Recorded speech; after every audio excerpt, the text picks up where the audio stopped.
अस्सलाम वालेकुम। मैं अमजदुल्ला ख़ान, स्पोक्समैन एमबीटी। जैसा कि आप लोग जानते हैं कि आप लोगों से रोज़ाना लाइव आकर जो मोहम्मद खदीर ख़ान कस्टोडियल डेथ के बारे में रोज़ाना अपडेट करते हुए, तो आज तकरीबन चौथा दिन है मेरा जो आपके दरमियान में लाइव आ रहा हूँ। कई डेवलपमेंट्स है, यानी कल मैं लाइव में आने के बाद से लेके आज की तारीख़ तक जो है, सबसे पहले तो ये हुआ इस केस में कि high court of Telangana suo motu action लिया है।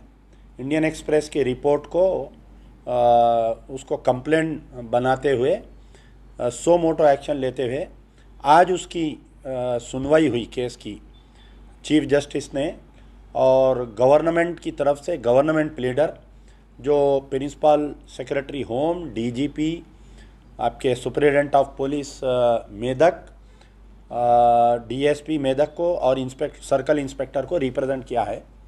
उन्होंने आकर कई चीज़ें कहा चीफ जस्टिस को कि जो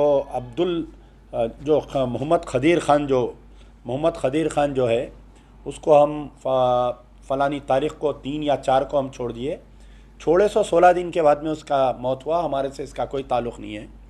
और बहरहाल कई चीज़ें बोले, तो चीफ जस्टिस ने उनको तमाम को नोटिस सर्व किया और मार्च 14 से पहले इस केस में इन्होंने क्या क्या किया, क्या क्या इन्वेस्टिगेशन किया, किसको सस्पेंड किया, किसको गिरफ़्तार किया, ये तमाम रिपोर्ट लाकर जो है chief justice of Telangana high court में सबमिट करने के लिए ये एक्शन लिया गया है। बहुत बड़ा कारनामा है ये, समझिए कि कई केसेस में बड़े बड़े एनकाउंटर्स हो जाते हैं, फर्जी एनकाउंटर्स, कई वाक़यात पेश आते हैं, लेकिन जो है हाई कोर्ट बहुत कम केसेस में ऐसा होता है कि सो मोटो एक्शन लेता है। यानी हमारे दिल की आवाज़ जो है, हमारे दिल की तकलीफ़ जो थी, हम बारहा शुरू से जो बोल रहे थे कि सिटिंग हाई कोर्ट के जज से इसका इन्वेस्टिगेशन होना चाहिए, सिटिंग हाई कोर्ट के जज से इन्वेस्टिगेशन होना चाहिए, क्योंकि हम देखे साबिक़ा में हम जो है कई दिनों से ये देखते आ रहे थे, कई सालों से बोलिए। मैं एक बीआरएस की गवर्नमेंट नहीं बल्कि मैं तेलुगु देशम की गवर्नमेंट देखा हूँ, आज़म अजीज़ का फ़र्जी एनकाउंटर देखा, मैं कांग्रेस की गवर्नमेंट देखा, उसमें जो है फसीउद्दीन रफ़ीउद्दीन महमूद अली का हम एनकाउंटर देखे, फिर हम जो है मजीद कांग्रेस का पीरियड देखे, अब ये बीआरएस, यानी जो भी चीफ मिनिस्टर रहता, ये लोग जब अपोजिशन में रहते तो हमारे साथ हमदर्दी करते, हमारे इनकाउंटरों के ऊपर बोलते, हमारे उस पर बोलते। जब ये लोग रूलिंग में आते तो इनका रवैया बदल जाता। तो बहरहाल अब जो बीआरएस की गवर्नमेंट है, हम साबिक़ा का रिकॉर्ड देखते हुए कि कई जो है कमेटीज़ बनते, स्पेशल इन्वेस्टिगेशन टीम बनती, जैसा आलेर एनकाउंटर के बाद में एक सिट बनी थी जो आज तक भी उसकी रिपोर्ट नहीं पेश करी। हमारे कांग्रेस वाले बोल रहे हैं कि सिट का क़याम दियो, स्पेशल इन्वेस्टिगेशन टीम लगाओ, रेवंत रेड्डी, मोहम्मद अली शबीर। तो मेरा बोलने का मतलब ये है कि आपके दौर में ही कई फर्जी एनकाउंटरों पे सिट का क़याम अमल में आया, लेकिन उसकी रिपोर्ट आज की तारीख़ तक भी नहीं आई। बीआरएस की गवर्नमेंट में भी कई इंक्वायरियाँ हुई, मुस्तफ़ाउद्दीन का जो आर्मी गैरिसन का वाक़या हुआ उस पर एक इंक्वायरी हुई, फिर वटोली यानी आलेर एनकाउंटर के ऊपर हुई, शेख साजिद हैदर जो निज़ामाबाद में चोरी के इल्ज़ाम में उसको ले जाकर मारे थे 2015 मार्च के दौरान, 21 मार्च 2015 को ये वाक़या पेश आया था। तो ये तमाम कमेटियों पे, तमाम स्पेशल इन्वेस्टिगेशन टीम पे, ये तमाम पे हमारा भरोसा उड़ने की वजह से हम ये बोल रहे थे कि या तो सीबीआई इंक्वायरी करवाओ या नहीं तो हाई कोर्ट के सिटिंग जज की इंक्वायरी कराओ। अब सीबीआई इंक्वायरी का ये मसला था कि ये जो रिसेंटली जो एमएलएस का स्कैंडल हुआ था, जो पैसे एमएलएस को ऑफ़र कर रहे थे वो देने की कोशिश थी, उसमें बीजेपी वाले सीबीआई का मांग कर रही, लेकिन स्टेट गवर्नमेंट फाइट कर रही, सीबीआई की कोशिश नहीं कर रही, इसलिए इस केस में भी सीबीआई की इंक्वायरी की कोई बात ही नहीं है बोलकर मुझे कोई टीआरएस के एक सीनियर जो लीडर भी है बेचारे, उन्होंने मेरे को समझाया इस बात को। तो हम बोले ठीक है भाई, आप हाई कोर्ट की इंक्वायरी करवाइए, सिटिंग जज रहना हाई कोर्ट का, टाइम बाउंड इंक्वायरी, 6 महीने के अंदर इस इंक्वायरी को कंप्लीट कर देना चाहिए और खातियों को सज़ा सुना देना चाहिए। तो लेकिन वो लोग नहीं सुन रहे थे, पता नहीं अल्लाह ताला जो है यानी हमारी दुआ सुन लिया, उस मज़लूम की दुआ सुन लिया अल्लाह ताला, उस मज़लूम की जो मर गया उसकी अहलिया की दुआ सुना, और हो सकता है किसकी अल्लाह ताला दुआ सुना कि चीफ जस्टिस ऑफ जो तेलंगाना हाई कोर्ट है उन्होंने खुद सो मोटा एक्शन लिया। इसमें बहुत बड़ी बात है। इसके दो चीज़ हो सकते, या तो ये केस को सुनवाई करके ठीक है आप इन्वेस्टिगेशन करो बोल के हाई कोर्ट क्लोज कर देता है केस को, फिर हमको इम्प्लीड होकर उस केस को खुलाना पड़ता हमारे को। तो बहरहाल आज ये हुआ कि मार्च 14 तक इनको टाइम दिया गया है कि आप जो है पूरी रिपोर्ट लाकर डालिए। आज मेरे हाथ में, मैं जो बोल रहा हूँ गौर से सुनिए, कि आज मेरे हाथ को ये जो मोहम्मद खदीर ख़ान की जो बहन यहाँ पर हैदराबाद में रहते, हुसैनी आलम में बहन भाई और एक भाई, ये 3 जने यहाँ पर रहते हैं। इनका मेरे को एक वीडियो हाथ को लगा है।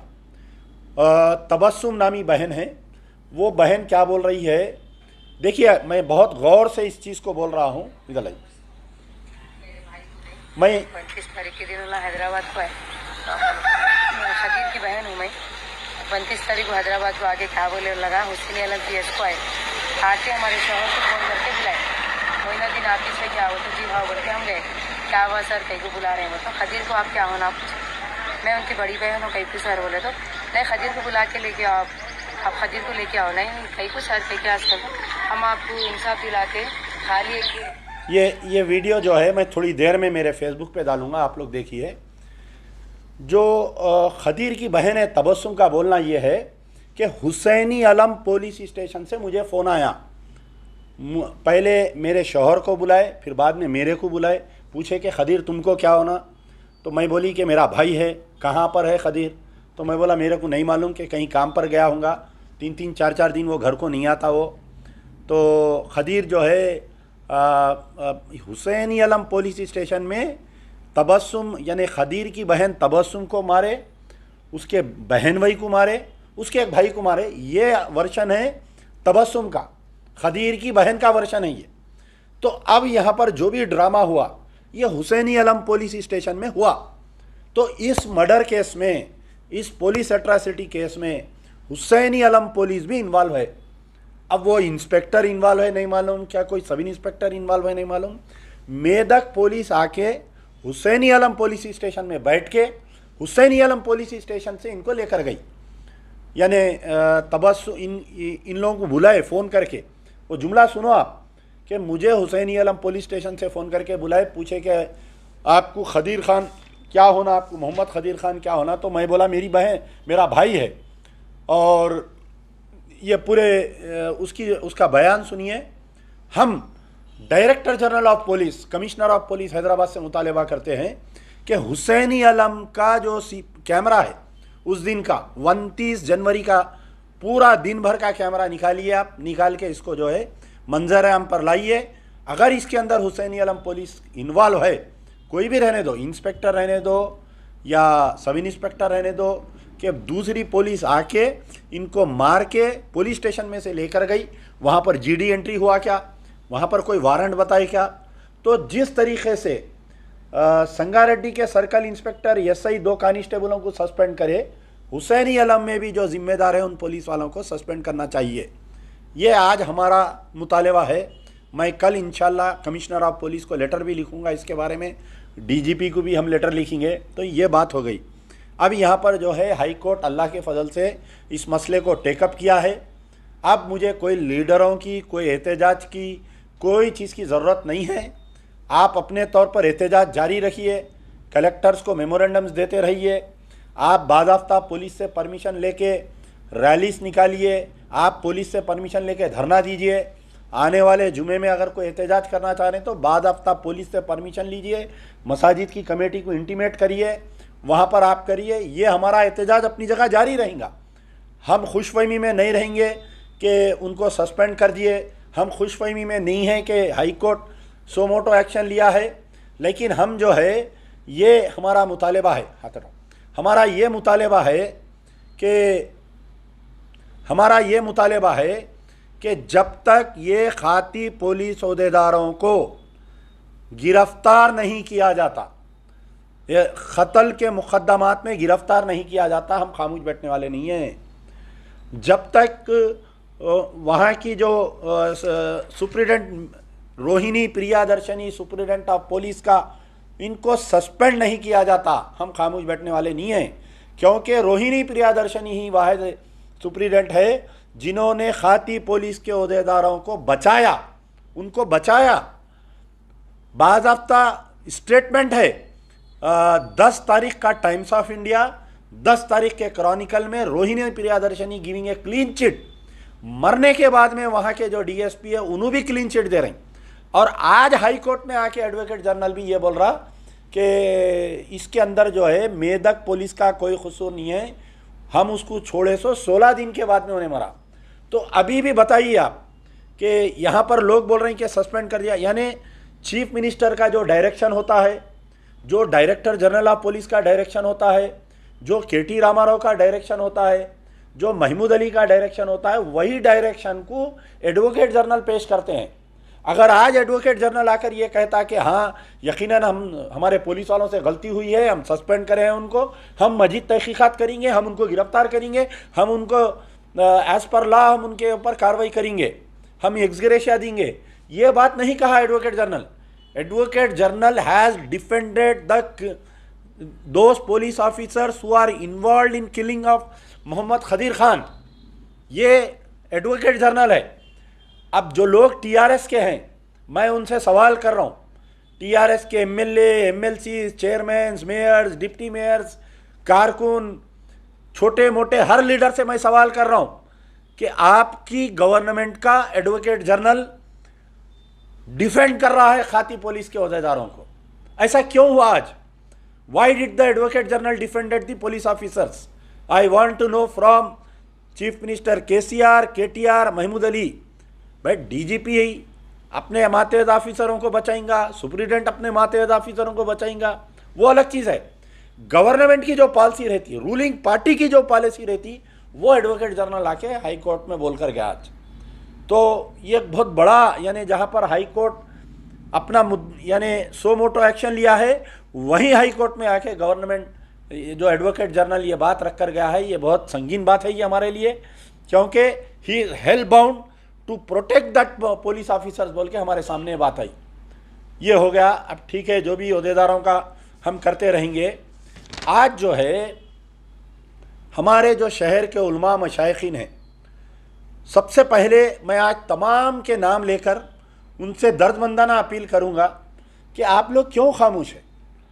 मौलाना जाफ़र पाशा साहब, अगर आपके वालिद आकिल साहब ज़िंदा रहते, मुझे एक अच्छी बात याद आई मौलाना हमीदुद्दीन हुसामी आकिल साहब से। मैं जब से ये वाक़या हुआ 3-4 जनों को बहुत याद कर रहा हूँ। मरहूम गाजी मिल्लत को याद कर रहा हूँ। अगर गाजी मिल्लत बाकायदे हयात रहते, फसीउद्दीन रफ़ीउद्दीन महमूद अली का इनकाउंटर हुआ था, 1 घंटा असेंबली को हिला दिए, 1 घंटा असेंबली को हिला दिए। तारीख़ उठा के देखो, जाके रिकॉर्ड निकाल के उस टाइम के अखबारात निकाल के देखो। मौलाना हमीदुद्दीन हुसामी आकिल बाकायदे हयात थे। मुझे अच्छा याद है कि कोई मसले पे इनकाउंटर्स हो रहे थे, तेलुगु देशम की गवर्नमेंट थी।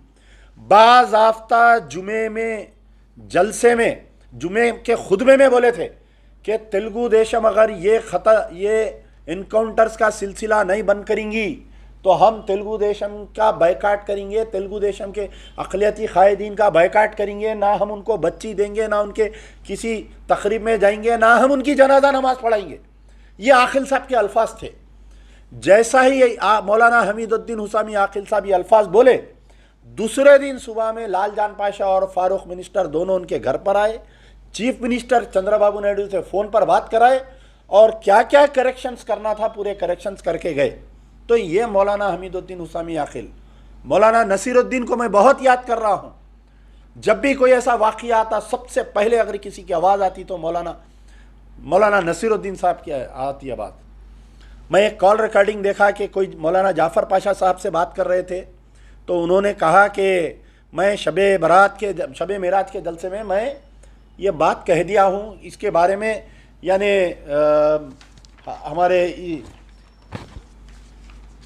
ये जो वाक़या पेश आया मोहम्मद खदीर ख़ान के वाक़े पे मैं बयान दे दिया हूँ। मौलाना, मैं अदबन आपसे गुजारिश कर रहा हूँ कि कुछ दिन पहले आपकी गाड़ी को एक पुलिस वाले रोके थे, तो आप रोड पे उतर के हंगामा कर दिया, नीचे बैठ गए रोड पे, हंगामा कर दिए, पूरी ट्रैफिक जाम कर दिए, घर को आके प्रेस कॉन्फ्रेंस करे, दूसरे दिन सुबह में महमूद अली आपसे माफ़ी चाहे। तो मैं उम्मीद करता हूं कि मोहम्मद खदीर खान के मसले में आपका वही जलाल, वही हंगामा होना चाहिए आपका। हाँ, सारे नौजवान आपको देख रहे हैं, किसी और से उम्मीद है या नहीं है नहीं मालूम, लेकिन मौलाना जाफ़र पाशा साहब, अमजदुल्ला खान को आपसे बहुत उम्मीद है। तो आप निकलो, आप लीडर बनो, आप यानी आप हमारे अमीर बनो, आप एहतजाज शुरू करिए, हम आपके साथ में हैं। तो मैं गुजारिश करता हूं कि हमारे मौलाना जाफ़र पाशा साहब से, और हमारे यहाँ पर देखिए आप, दो जमातुल उलमा हैं, एक जो है महमूद मदनी साहब की जमातुल उलमा एक अरशद मदनी साहब की जमातुल उलमा है। छोटे मोटे मसलों पर एक्टिव रहते, बयान देते, 15 अगस्त आया तो बड़े पैमाने पे मनाते, मुसलमानों का जो फ्रीडम में हिस्सा रहा वो बोलते। लेकिन दोनों जमातों के, अरशद मदनी साहब का और महमूद मदनी साहब के, दोनों अमीर जमातों के जो सरबराह है, फिल वक्त दोनों खामोश है। हाफिज़ पीर शब्बीर अहमद साहब खामोश है, हो सकता उनकी तबीयत कुछ नासाज होंगी, लेकिन बड़ी जमात है, वो लोग क्यों खामोश है, क्यों प्रेस कॉन्फ्रेंस नहीं कर रही, क्यों इस मोहम्मद खदीर खान के मसले पर नहीं बोल रहे हैं, ये आज मेरे लिए लम्हे फ़िक्र है ये। क्योंकि हाफिज़ पीर शब्बीर अहमद और उनकी टीम हमेशा से एक्टिव रहती, और हमारे मुफ्ती गियासुद्दीन खासमी रहमानी जो दूसरी हमारे अरशद मदनी साहब की जो जमातुल उलमा के सदर है, अरे निज़ामाबाद में थोड़े दिन पहले बच्चों को NIA वाले उठा के लेके गए, तो सबसे पहले आपके लोग वहाँ पर पहुँचे, निज़ामाबाद के आपके ज़िम्मेदार दिल्ली तक जाके काम करे। इस मसले पर आप क्यों खामोश है? इनको ये पुलिस की उसके ऊपर पता नहीं, आप है नहीं है इंडिया में, आप क्यों खामोश है? आपके दामाद है जनरल सेक्रेटरी, हमारे मुफ्ती महमूद ज़ुबैर साहब जनरल सेक्रेटरी है, वो हर मसले पर बयानबाजी करते रहते, उन्होंने क्यों नहीं दे रहे बयान? और हमारे हाफिज़ पीर खलीक अहमद साहब हैं, वो खामोश बैठे हुए हैं, अब तक उनका कोई बयान नहीं आया। मुस्लिम पर्सनल लॉ बोर्ड की एक अहम शख्सियत तेलंगाना में है हमारे खालिद सैफुल्लाह रहमानी साहब, आप क्यों खामोश है भाई? क्या ये बच्चा कलमा गो नहीं है मोहम्मद खदीर खान? क्या मुस्लिम पर्सनल लॉ बोर्ड की इस बात में जिम्मेदारी आयत नहीं होती कि इस मसले पर आवाज़ उठाए, जाके DGP से मिले, चीफ मिनिस्टर से मिले, होम मिनिस्टर से मिले? पूरे मुस्लिम पर्सनल लॉ बोर्ड के तेलंगाना के अरकान क्या कर रहे हैं बताइए आप? क्या ये लड़ाई खाली अमजदुल्ला खान की है या मोहम्मद खदीर के अफराद ख़ानदान की है? आज मुझे हैरत हुई कि आज ट्विटर पे जस्टिस फॉर खदीर बोल के ट्रेंड चला आज, तो कई दलित तंजीमा, कई गैर मुस्लिम ये लोग आके रिट्वीट करके उसके अंदर हिस्सा बने, लेकिन बहुत कम, एक 10-20 मुस्लिम लड़के आके उसके अंदर हिस्सा बने। अगर हम बोलते कि कश्मीर में रेप हुआ, उनको जस्टिस होना, हमारे लोग पहले आ जाते उसके अंदर। हमारे घर में, हमारे हैदराबाद से एक बच्चे को उठा के लेके जाके इनका उसको मार मार के कुप्पा कर दिए। मैं अदबन गुजारिश कर रहा हूँ हमारे खालिद सैफुल्लाह रहमानी साहब, उनके करीब में अगर कोई लोग है ये मेरा वीडियो देख रहे हैं तो उनको बताइए, बोलिए मौलाना आप बहुत बड़ी शख्सियत है तेलंगाना की, आपकी आवाज़ में ताकत है, आपकी आवाज़ अगर उठेगी तो चीफ मिनिस्टर का दरबार हल जाएगा, KCR हल जाएगा, महमूद अली हल जाएंगे, और इस फैमिली को इंसाफ मिलेगा, और कल के दिन कोई और मोहम्मद खदीर खान नहीं बनेगा। तो मैं उम्मीद करता हूं कि खालिद सैफुल्लाह रहमानी साहब इस मसले पर अपनी चुप्पी तोड़ेंगे। और हमारे मौलाना अब्दुल खवी साहब है, मुझे आज और एक शख्सियत बहुत याद आई कि हमारे मौलाना अब्दुल खवी साहब के भाई मुफ्ती अब्दुल मुगनी अल मजहरी साहब थे, अल्लाह उनको जन्नत में आला मुकाम दे। मुझे अच्छा याद है कि एक तेलुगु फिल्म में सरकार की शान में कुछ गुस्ताखी हुई थी, कुछ गाने वगैरह में। मुझे फ़ोन करके कड़क धूप में 42 डिग्री सेंटीग्रेड धूप में, आप रोज़ आते उस दिन मुफ्ती साहब, हम लोग गली गली फिरे, सविता इंद्रा रेड्डी होम मिनिस्टर से मिले जब उन्हें होम मिनिस्टर थी, DGP से मिले जाके, सिनेमेटोग्राफी मिनिस्टर जब इन्हें श्रीनिवास यादव था या कौन था याद नहीं है, उससे मिले, हर किसी से मिले। आज वैसी शख्सियत नहीं है, लेकिन उनके भाई मौलाना अब्दुल खवी साहब जो अशरफुल उलूम मदरसे के हैं, आप बुलाइए मीटिंग मदरसे में, चीफ मिनिस्टर को लेटर लिखिए, आप बहुत ताकत है। अल्लाह ताला आपके ऊपर भी पुलिस का बहुत जुल्म हुआ, नाजायज़ आपको ले जाके गुजरात की केस में डाल दिए, आप बरी हुए। आपसे उम्मीद है मुझे, आप कर सकते। बुलाइए अशरफुल उलूम में पूरे जितने आपके चाहने वाले सबकी मीटिंग बुलाइए, 200-300 बच्चों को जमा करिए, पूरों के पेरेंट्स को बुला के एक रेजोल्यूशन पास करिए, मोहम्मद खदीर खान का इसके साथ इंसाफ होना चाहिए बोल के। जामे निज़ामिया की एक बहुत जिम्मेदार शख्सियत है मुफ्ती खलील अहमद साहब, मेरी उनसे गुजारिश है कि आप जामे निज़ामिया में एक मीटिंग बुलाइए। मोहम्मद खदीर खान के इशू पर हमारे मुफ्ती सादिक मोइनुद्दीन साहब हैं जो रिसेंटली मजलिस अमल के सदर बने हैं, आप बुलाइए ना भाई मीटिंग। मजलिस अमल की बच्चा मरा 16 तारीख को मरा, आज 22 तारीख आ गई, आज क्या कर रहे हैं आप बताइए। हमारे मुफ्ती खलील अहमद, मुफ्ती सादिक मोइनुद्दीन साहब से मेरी दरबंदाना अपील है, आप बुलाइए जामे निज़ामिया में, बुलाइए मीटिंग बुला के आप जो है इस मसले पर बोलिए। हमारे अरशद अली खासमी साहब हैं, मजलिस तहफ़्फ़ुज़ ख़त्म नबूवत, आपकी भी बड़ी चाहने वाले हैं, आप हर मसले पर बोलते रहते, आप खादियानियों के ख़िलाफ़ में आप बेहतरीन काम करते, आप क्यों इस मसले पर, मोहम्मद खदीर खान के मसले पर खामोश है। आपका जो दफ्तर है जो तहफ़्फ़ुज़ ख़त्म नबूवत का, उसमें बुलाइए ना मीटिंग, आप 10 आदमी को सही बुलाइए, आप लेटर लिखिए चीफ मिनिस्टर को, आप अपने फेसबुक सोशल मीडिया पे आके आप बयान दीजिए, आप क्यों नहीं दे रही। ये तामीर मिल्लत एक ज़माने में वो थी कि अगर शहर में कोई वाक़या आता तो सबसे पहले इंटेलिजेंस और आपके स्पेशल ब्रांच वाले तामीर मिल्लत के दफ्तर पर नज़र रखते थे। ज़ियाउद्दीन नैयर साहब तामीर मिल्लत के सदर हैं, मेरी उनसे अदबन गुजारिश है कि इस मोहम्मद खदीर खान के मसले पर आप अपनी चुप्पी तोड़िए, आप बोलिए। यकीनन आपकी सेहत साथ नहीं दे रही। आप रिसेंटली मुझे मशीराबाद में क़ायद मिल्लत नवाब बहादुर यार जंग की बरसी के दिन देखा, आपकी बहुत अलील दिखे आप, लेकिन उसके बावजूद आप एक तामीर मिल्लत के आप सदर हैं, आप एक ज़िम्मेदार हैं, आप बोलिए आप उस मसले पर। मैं उम्मीद करता हूँ आपसे। एक तेलंगाना पब्लिक सर्विस कमीशन के, जमात इस्लामी के ये 3 अहम लोग हैं। एक हमारे हामिद मोहम्मद खान साहब है जो सदर है, खामोश है बेचारे। एक जो वक्फ बोर्ड के रुकन है हमारे, जो निज़ामाबाद से जिनका ताल्लुक़ है, वक्फ बोर्ड में अब रुकन है, कोई खान साहब है, उनका नाम मुझे जहन में नहीं आ रहा। और एक तेलंगाना पब्लिक सर्विस कमीशन में मतीनुद्दीन खादरी साहब थे। अरे भाई आप कहीं को खामोश है बताइए। आप छोटे मोटे मसलों पर फेसबुक पे लिखते हैं, आप ये मोहम्मद खदीर खान के इशू पर क्यों खामोश है। हमारे सफ़ा बैतुल माल ग़ियासुद्दीन अरशादी साहब हैं, हर मसले पर आप बहुत पहल करते। आप जाते करनूल में फ्लड्स आए तो सबसे पहले आप गए, मंदिरों को तक साफ़ करें आप लगा जाके, जहाँ पर भी फ्लड्स आता, जो भी राइट्स होते, सबसे पहले जाके माली इमदाद करते, सब करते। इस मसले पर आप भी खामोश है, आपसे गुजारिश है।